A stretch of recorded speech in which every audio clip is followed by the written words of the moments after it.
I'm Rachel, and this is my story, one that almost tore my life apart.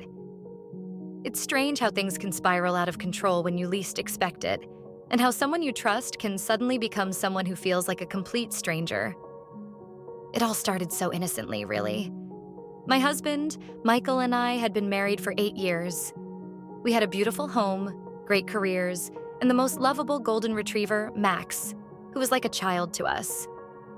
But like all relationships, ours hit a rough patch.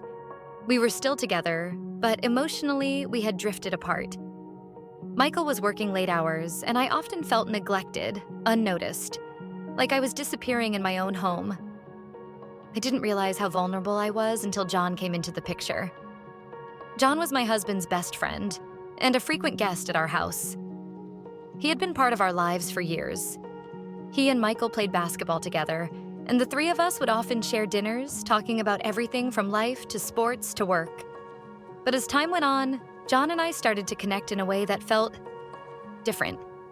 It wasn't intentional, at least not at first. We'd joke around, laugh a little too hard at each other's jokes, and slowly I began to look forward to the moments when John would come over. Those innocent conversations between us started to become more personal.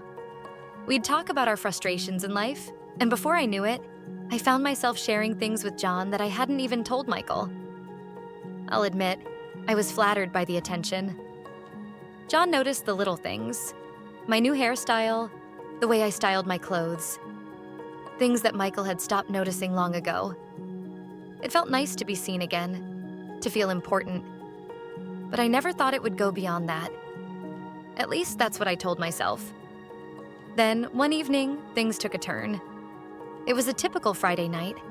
Michael had to stay late at work again, and John came over to help me with some repairs around the house. Max was excited as always, jumping around, wagging his tail, and barking happily at John's arrival. Everything seemed normal, but there was a different energy between John and me that night. It was in the way he smiled, the way his hand brushed against mine when he handed me a tool. We laughed as we fixed a broken cabinet in the kitchen, but there was a tension growing between us. It was subtle at first, but it was there. After the repairs were done, we sat on the couch with Max between us, watching some random show on TV. The air felt thick, like something was bound to happen, but neither of us was willing to make the first move. And then it happened. I don't even know how to explain it. One moment we were sitting there, and the next, John reached over and placed his hand on mine. It wasn't aggressive, but it wasn't friendly either. It was something else. Something more. I should have pulled away. I should have gotten up and told him to leave, but I didn't. Instead, I let it happen. The feeling of his touch sent a shiver down my spine, and for a split second, I didn't care about the consequences. It was like my mind shut down, and all I could feel was the warmth of his hand on mine. Max, lying at our feet, shifted slightly but stayed still, as if sensing something was wrong. But then reality came crashing down. I heard the front door unlock. My heart skipped a beat as Michael walked in, completely unaware of what he had just interrupted. John quickly pulled his hand away, and I jumped up from the couch, my face flushed with guilt. It all happened so fast, yet the tension was so thick you could cut it with a knife. Hey, I'm home," Michael said casually, setting his keys on the table. "What's going on?"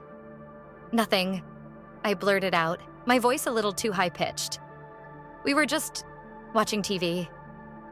John stood up too, clearly just as uncomfortable as I was. "Yeah, I was just about to head out," he said, avoiding Michael's eyes. Michael didn't seem to notice the awkwardness between us, or maybe he was just too tired to care. He walked over to Max and started petting him, and for a moment I thought we were in the clear. Maybe Michael hadn't noticed anything. Maybe this could all just blow over and we'd never have to speak of it again. But deep down, I knew that wasn't the case. Something had shifted between John and me, something that couldn't be undone. We hadn't crossed the line physically, but emotionally, we were already standing on the edge, and I was terrified of what would happen next. As John left that night, he gave me a look that told me he was feeling the same way I was. This wasn't over, not by a long shot. and that was the moment I realized I was in too deep. The days following that night were a blur of confusion and guilt.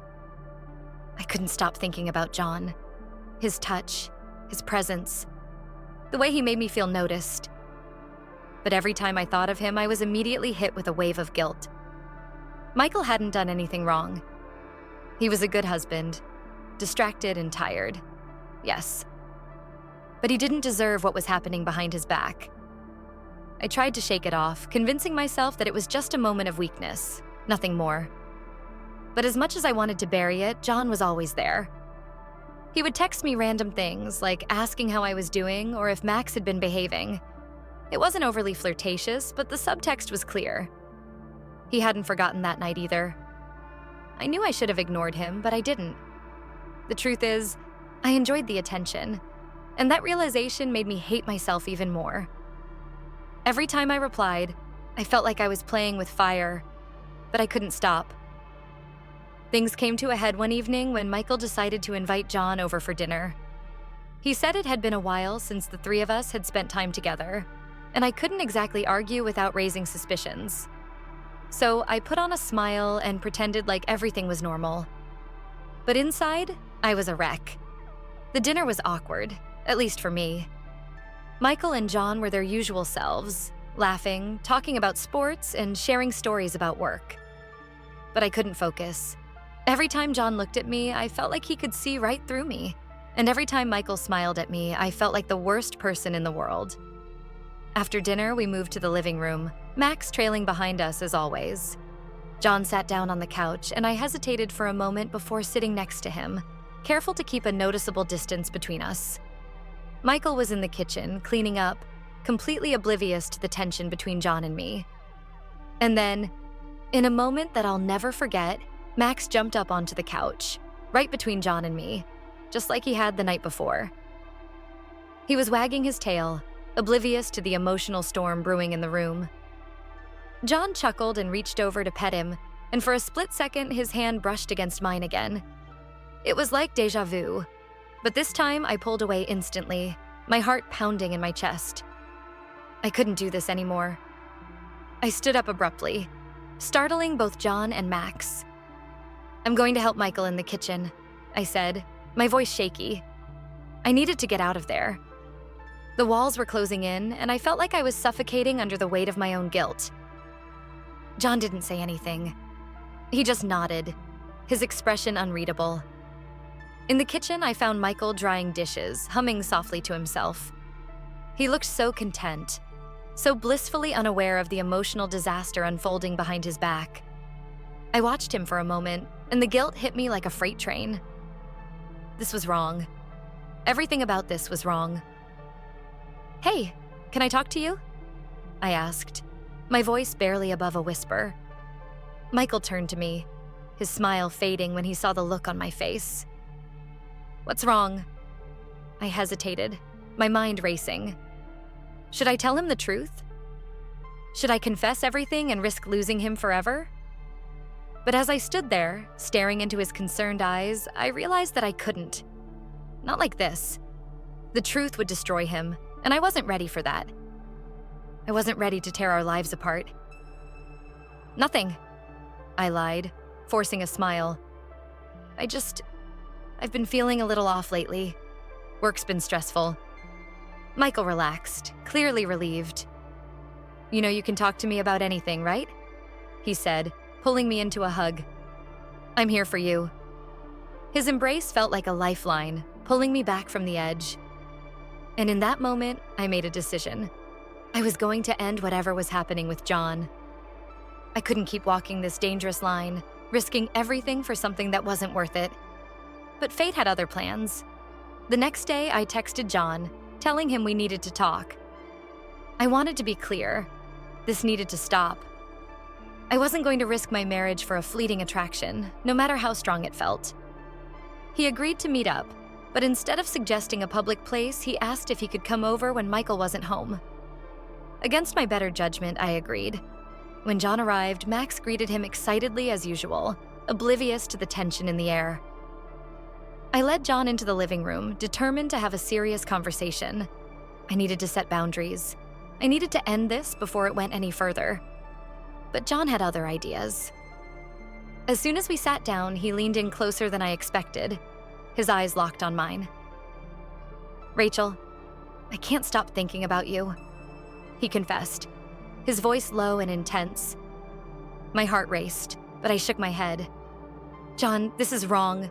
We can't do this. I love Michael." "I know," he said, his hand reaching for mine again. "But I can't help how I feel." I pulled my hand away, standing up to put some distance between us. "This has to stop. We can't keep doing this."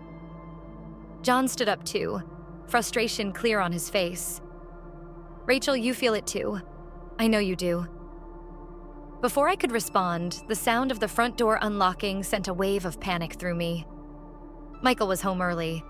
I hadn't expected him for another hour. John froze, his eyes wide with shock. I could hear Max barking excitedly from the hallway as Michael stepped inside. My heart pounded in my chest as I realized the situation we were in.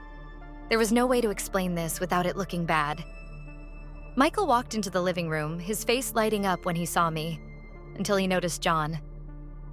His expression shifted immediately, confusion and suspicion clouding his features. He looked from me to John and back to me again, his brow furrowing. "What's going on?" Michael asked, his voice cautious but sharp. I opened my mouth to speak, but the words wouldn't come. The guilt was overwhelming, and I knew there was no way to explain this without it sounding like exactly what it was: a betrayal. John, sensing the tension, quickly spoke up. "I was just leaving," he said, his voice too casual. "I came by to check on Max." Michael's eyes narrowed as he looked between us, clearly not buying the excuse. "Why would you need to check on Max when Rachel's home?" The room was silent, and at that moment I realized that no matter how hard I tried, I couldn't undo what had been set in motion.